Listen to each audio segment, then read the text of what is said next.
Very good morning friends, कैसे हैं आप लोग। दोस्तों आज हम बात करेंगे एक बहुत ही महत्वपूर्ण टॉपिक के बारे में। ये टॉपिक ना सिर्फ इकोनॉमिक्स के लिए इम्पोर्टेंट है दोस्तों, बल्कि ये टॉपिक आप एसएससी की तैयारी कर रहे हैं, बैंक की तैयारी कर रहे हैं, आरएस की तैयारी कर रहे हैं, आईएएस की तैयारी कर रहे हैं, आप जिस भी फील्ड की तैयारी कर रहे हैं उस फील्ड के लिए ये टॉपिक इम्पोर्टेंट है। क्यों दोस्तों? अब क्योंकि इस चैप्टर का संबंध प्रत्यक्ष और अप्रत्यक्ष रूप से आपकी सभी वैकेंसी के साथ में है और उनसे सवाल भी पूछे जाते हैं। और इसके अलावा जैसे आप रोज अखबार पढ़ते हैं, न्यूज़ पढ़ते हैं, उन न्यूज़ के अंदर इस चैप्टर की चर्चा कहीं ना कहीं आती है। चैप्टर क्या है दोस्तों? Tax structure in India, Bharat में कर संरचना। इस चैप्टर के अंदर हम लोग ये पढ़ेंगे कर टैक्स क्यों लगाया जाता है, कर के प्रकार, कर लगाने का बेस, ठीक है, और एक अच्छी कर प्रणाली की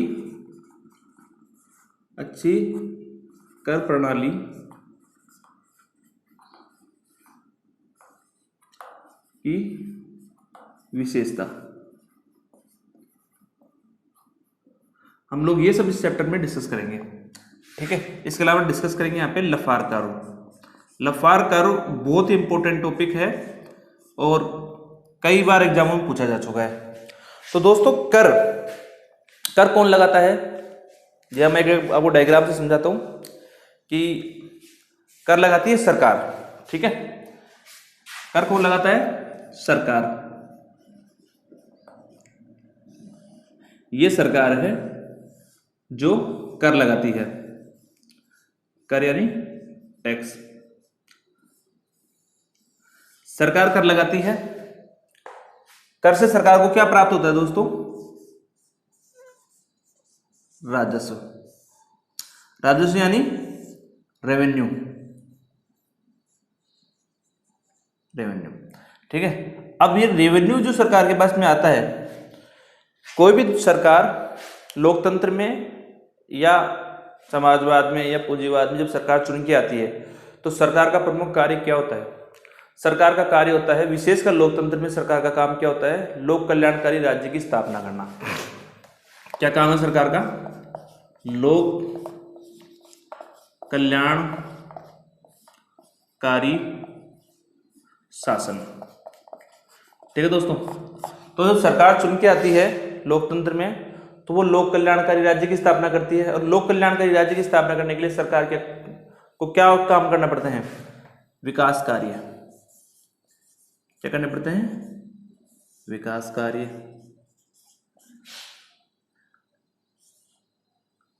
रोजगार के कार्य,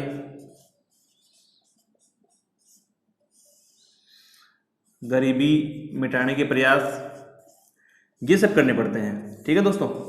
ये मैं एक आपको छोटा सा एग्जांपल दे रहा हूँ कि सरकार तकरीबन ये कार्य करती है, बजटीय कार्य करती है। तो इन सब कार्य करने के लिए सरकार को किस चीज़ की आवश्यकता होती है? राजस्व की। और राजस्व कहाँ से आता है? कर से। राजस्व के और भी बहुत सारे सोर्स हैं, लेकिन राजस्व का बड़ा सोर्स क्या है? कर व्यवस्था। तो किसी भी शासन प्रणाली की अगर कर व्यवस्था अच्छी है और उसके पास में अच्छा राजस्व आ रहा है तो वो ये सब कार्य, विकास कार्य, रोजगार कार्य, डेवलपमेंट के वर्क, ये बड़े आसानी से कर सकती है, ठीक है दोस्तों। यहां तक की बात समझ में आ गई? यहां तक किसी को कोई समस्या हो तो आप मुझे बताओ,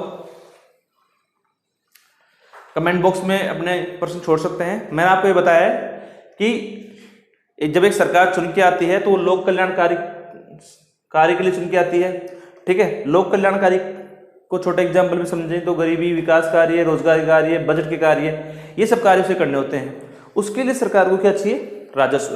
राजस्व कहाँ से आएगा? कर से। और कर के लिए सरकार, और ये सरकार कर किस पे लगाती है दोस्तों? ये सरकार कर लगाती है आम जनता पे, आम जनता पे, ठीक है। अब सरकार को राजस्व प्राप्त हो गया, किससे? कर से। अब आप कहेंगे सर हम तो स्टूडेंट हैं, हम तो कर देते ही नहीं है। ऐसा नहीं है दोस्तों। इस देश का हर नागरिक कर देता है, ठीक है। कैसे देता है? जैसे कि आप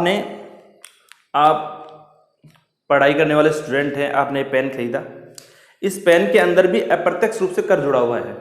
आपने खाने के लिए मैगी खरीदी, बिस्किट खरीदे, ठीक है, इन सब चीज़ों के अंदर कर जुड़ा हुआ है। और अगर मैं आपको प्रैक्टिकल एग्जांपल दूं तो आप अगर मोबाइल का रिचार्ज करवाते हैं, तो जैसे आपका रिचार्ज हो 550 रुपये का, तो जब आप उसका क्लासिफिकेशन देखेंगे तो उसके अंदर कर जुड़ा हुआ मिलेगा। ठीक है दोस्तों, तो अब मैंने यहाँ क्या समझाया आपको कि लोकतंत्र में सरकार जब आती है राजस्व के लिए कर लगाती है आम जनता पे, जिससे वो विकास कार्य कर सके। यानी इसका मतलब क्या हुआ कि ये कर क्या है, ये कर है जनता पे भार। ठीक है, कौन सा भार? बर्डन है। लेकिन इस बर्डन के बदले हमें प्रत्यक्ष रूप से कुछ नहीं मिलता।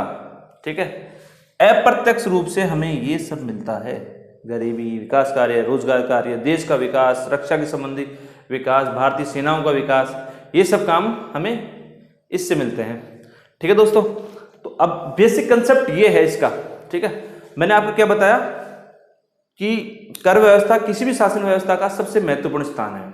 ठीक है दोस्तों, और दूसरी बात कि जो कर लगाने का काम है वो हजारों साल से चल रहा है। अगर आपने हिस्ट्री पढ़ रहे होंगे आप, तो आप वहाँ पे देखते होंगे कि कर लगाया जाता है सूद कृषि पे, अनाज पे, इन सब पे कर लगाया जाता है।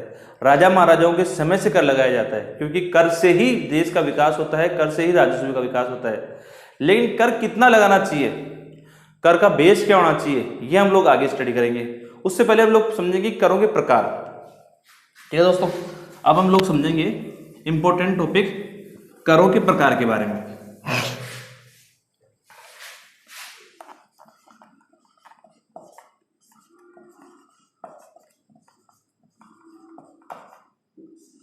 करों के प्रकार।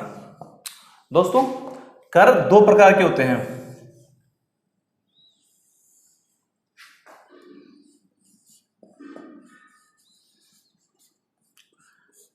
डायरेक्ट यानी प्रत्यक्ष और इनडायरेक्ट यानी अप्रत्यक्ष। ठीक है दोस्तों, मैंने आपको क्या बताया कि करों के प्रकार कितने होते हैं, टाइप्स ऑफ कर, इसको अंग्रेजी में बोलेंगे टाइप्स। ठीक है, तो कर कितने प्रकार के हैं दोस्तों? दो प्रकार के, प्रत्यक्ष कर और अप्रत्यक्ष कर। कि सर ये प्रत्यक्ष कर क्या होते हैं और अप्रत्यक्ष कर क्या होते हैं? तो दोस्तों, जब किसी व्यक्ति की आय के ऊपर किसी व्यक्ति ने कोई इनकम अर्जित करी, वो आय उसकी सैलरी से भी आ सकती है, उसकी हाउस प्रॉपर्टी यानी उसने मकान किराए पे दिया वहां से भी आ सकती है, उसने कोई ब्याज पे पैसा दिया वहां से भी आ सकती है। ठीक है, उसने कोई प्रॉपर्टी सेल करी, वहां से भी उसकी कोई इनकम आ सकती है। कंपनियां जो इनकम अर्न करती हैं, कॉर्पोरेशन टैक्स लगता है उन पे, वहां से भी आ सकती है। तो जब किसी व्यक्ति की आय के ऊपर कोई टैक्स लगाया जाता है तो वो कहां पे आता है दोस्तों? प्रत्यक्ष कर की श्रेणी में। जब किसी वस्तु या सेवा पर कर लगाया जाता है, किसी वस्तु या सेवा पर, जैसे मैंने आपको मोबाइल का एग्जांपल दिया, वस्तु है, आप यहाँ कोचिंग कर रहे हैं, जहां भी आप कोचिंग कर रहे हैं, कोचिंग के ऊपर आप देखते होंगे नीचे जीएसटी जुड़ा हुआ आता है। ठीक है, वो है सेवा। सेवा का मतलब जहां पे वस्तु का काम नहीं है लेकिन सर्विसेज का काम हो रहा है। तो जहां वस्तु और सेवा पे जो कोई कर लगाया जाता है वो अप्रत्यक्ष कर श्रेणी में आता है। अब हम लोग इसके एग्जाम्पल, अब आप इसके एग्जाम्पल से समझ जाएंगे। ठीक है, इसका पहला एग्जाम्पल क्या है दोस्तों? इनकम टैक्स, कॉर्पोरेशन टैक्स,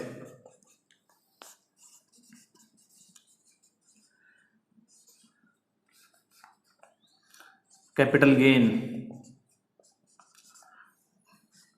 और एसटीटी। ये कुछ एग्जाम्पल हैं। इनकम टैक्स किसी व्यक्ति की आय पे लगने वाला टैक्स। कॉर्पोरेशन टैक्स का अर्थ क्या होता है? कंपनियां, जो भारत में कंपनियां हैं, उन कंपनियों की जो इनकम होती है उस इनकम पे जो टैक्स लगाया जाता है उसको कॉर्पोरेशन टैक्स कहते हैं। कैपिटल गेन का अर्थ क्या है दोस्तों? कैपिटल गेन का अर्थ है कि जब आप किसी संपत्ति या कोई शेयर एक समय खरीदते हैं और कुछ समय उसको होल्ड करके बेच देते हैं, तब उस पर लगता है कैपिटल गेन। ये कैपिटल गेन शॉर्ट टर्म भी हो सकता है और लॉन्ग टर्म भी। हम लोग इन टैक्सेस के बारे में आगे जो डिटेल से स्टडी करेंगे, एक एक कर के बारे में मैं आपको विस्तार से बताऊंगा। ठीक है, और एसटीटी क्या होता है? एसटीटी की फुल फॉर्म होती है security transaction test. Security transaction tax किस पे लगाया जाता है दोस्तों? ये जब शेयर बाजार के अंदर लोग काम करते हैं तो उसका जो ट्रांजेक्शन होता है उस ट्रांजेक्शन के ऊपर एक टैक्स लगाया जाता है प्रत्यक्ष रूप से, उसको बोलते हैं एसटीटी, सिक्योरिटी ट्रांजेक्शन टैक्स। ठीक है, अब हम बात करते हैं यहाँ अप्रत्यक्ष कर की। अप्रत्यक्ष कर क्या होता है दोस्तों? सबसे बड़ा एग्जाम्पल आपने खूब सुना होगा, जीएसटी। जीएसटी की फुल फॉर्म क्या है? Goods and service tax. दूसरा एग्जाम्पल क्या है? VAT, value added tax. तीसरा कस्टम। जीएसटी किस पे लगाया जाता है? गुड्स और सर्विसेज पे लगाया जाता है। वैट, अब जब जीएसटी लागू होने से पहले बहुत सारे टैक्स होते थे, 17-18 टैक्स। उन 17-18 टैक्स को मर्ज करके क्या एक टैक्स बना दिया गया, जीएसटी। लेकिन उनमें से कुछ चीजों को एक्सेप्शनली छोड़ दिया गया। ठीक है, जैसे कि आपका पेट्रोल, डीजल, अब एल्कोहल, इन सब पे टैक्स लगाने की जिम्मेदारी किसको दे दी? वैट के अंदर स्टेट्स को। तो इसलिए ये एक्सेप्शनल रह गया वैट स्टेट का। ठीक है, और तीसरा है कस्टम। जब हम लोग कोई चीज एक्सपोर्ट या इंपोर्ट करते हैं तो उन चीजों पे लगाया जाता है हमारा कस्टम। ठीक है दोस्तों, तो ये क्लासिफिकेशन आपको समझ में आ गया। अब हम यहाँ पे कोई दिक्कत, अगर क्लासिफिकेशन के अंदर किसी को कुछ समस्या हो तो आप मुझे बताओ, कमेंट बॉक्स के अंदर कमेंट करो। ठीक है, और इसके अलावा अगर आपको कोई दिक्कत हो तो आप मुझे कमेंट बॉक्स में कमेंट कर सकते हैं। ठीक है दोस्तों, एक कंसेप्ट है दोस्तों कि सर ये कर तो ठीक है, आपने कर बता दिए, करों का क्लासिफिकेशन बता दिया, लेकिन इस कर लगाने का बेस क्या है? कर क्यों लगाया जाए? मतलब कर कितना लगा सकते हैं? क्या 100% कर लगा सकते हैं? क्या 50% कर लगा सकते हैं? तो दोस्तों आर्थर लफार, नाम सुनना, आर्थर लफार। आर्थर लफार ने कर दिया है जिसे बोलते हैं लफार करो। ध्यान से आप इस कंसेप्ट को समझिए, क्योंकि लफार कर का जो प्रश्न है वो सभी एग्जामों में कई बार पूछा जा चुका है, कई बार। ठीक है, तो आर्थर लफार ने क्या बताया? आर्थर लफार ने बताया दोस्तों कि किसी भी शासन व्यवस्था के अंदर कर का साइज ऑप्टिमम होना चाहिए। ऑप्टिमम का मतलब कर इतना बढ़ाया जाए कि जहां तक रेवेन्यू का नुकसान नहीं हो, क्योंकि अगर आपने कर को बहुत ज्यादा बढ़ा दिया तो उसके बाद आपका रेवेन्यू गिरना शुरू हो जाएगा। आप कहेंगे सर ऐसा कैसे संभव है? मैं बताता हूं आपको। आर्थर लफार सर ने क्या दिया? एक ग्राफ दिया है। ठीक है, यहां पे क्या आ गया? कर की दर, और यहां पे क्या आ गया दोस्तों? राजस्व यानी रेवेन्यू। ठीक है, ये 0, 10, 20, 30, 40, 50। अब ये रेवेन्यू यहां से शुरू हुआ बना, ऊपर गया, एक समय के बाद में ये रेवेन्यू गिरना शुरू हो जाता है। तो यहां पे ये जो पॉइंट है, यानी ये क्या हो गया? Optimum structure. ऑप्टिमम क्यों ऑप्टिमम? क्योंकि यहां पे सर्वाधिक रेवेन्यू मिल रहा है।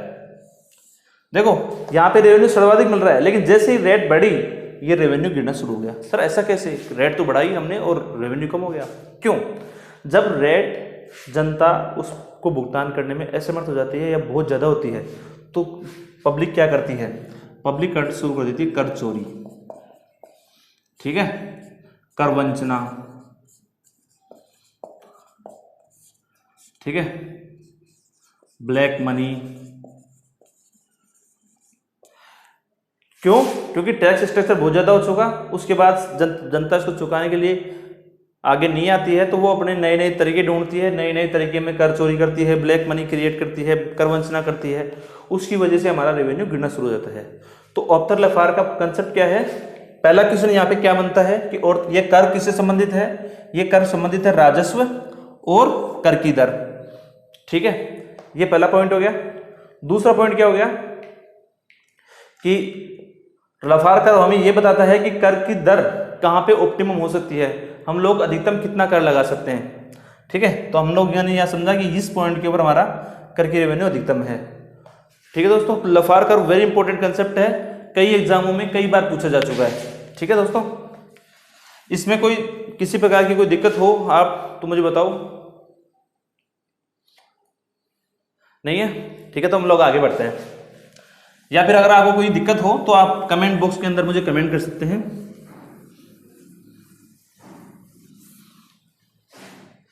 ठीक है दोस्तों, अब हम लोग दो इंपॉर्टेंट कंसेप्ट पढ़ेंगे। ठीक है,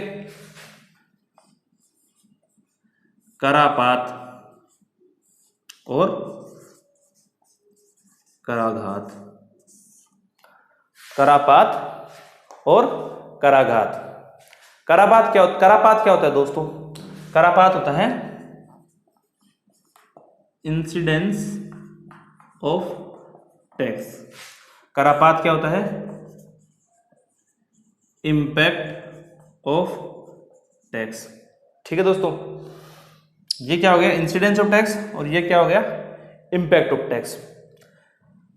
सर इसका मतलब क्या है? समझ नहीं आया करापात और कराघात। अब बताता हूं। जहां, मैंने सब ध्यान देना, जहां कर लगता हुआ दिखाई देता है और जहां कर दिया जाता है। समझते इसको एग्जाम्पल से।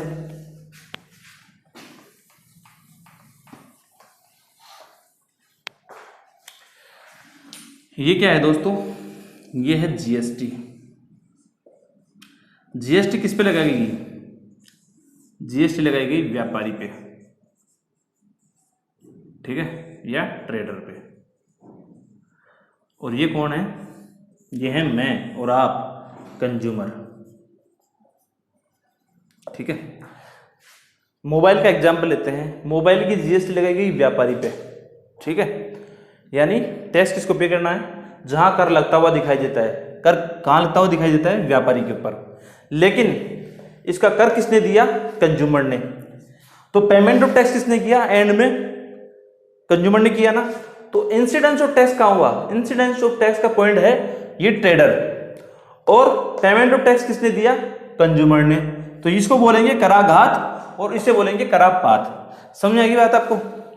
कि जहां पर कर लगता हुआ दिखाई देता है लेकिन कर दिया नहीं जाता, क्योंकि ये जब कर देता है तो इसको पास ऑन कर देता है आगे की तरफ। किसके ऊपर? कंज्यूमर के ऊपर।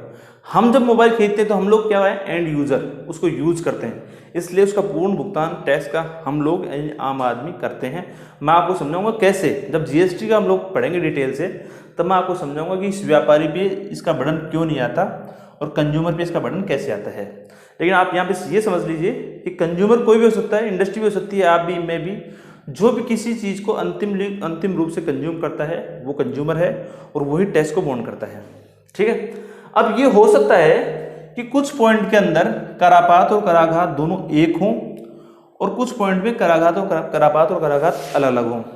जैसे अभी मैंने आपको एक कंसेप्ट समझाया था,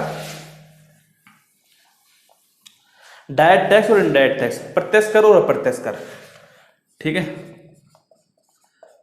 करापात, तो अब वही पढ़ते हैं हम लोग, डायरेक्ट टैक्स और इनडायरेक्ट टैक्स। मैंने क्या बताया आपको कि जहां पे करापात और कराघात दोनों एक जगह हों, दोनों, ये पीपीटी स्लाइड आपको मिल जाएगी, आप वहां देख लेना इसको, दोनों एक जगह हों। ठीक है, और कर का भार यानी बर्डन हस्तांतरण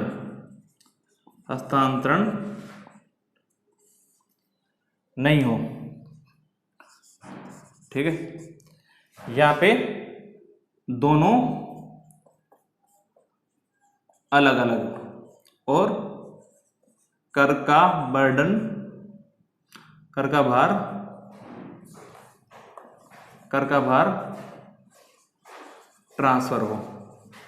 ठीक है दोस्तों, तो मैंने क्या बताया आपको, जहां पे कराघात और करापात, इंसिडेंस ऑफ टैक्स और इंपैक्ट ऑफ दोनों एक जगह हों, यानी जिस व्यक्ति पर टैक्स लगाया जाए वो भी व्यक्ति उसका टैक्स पे करे, और जिस कर का भार हस्तांतरण नहीं हो। मैं इसका एग्जांपल से आप समझ जाऊंगी पूरी तरह।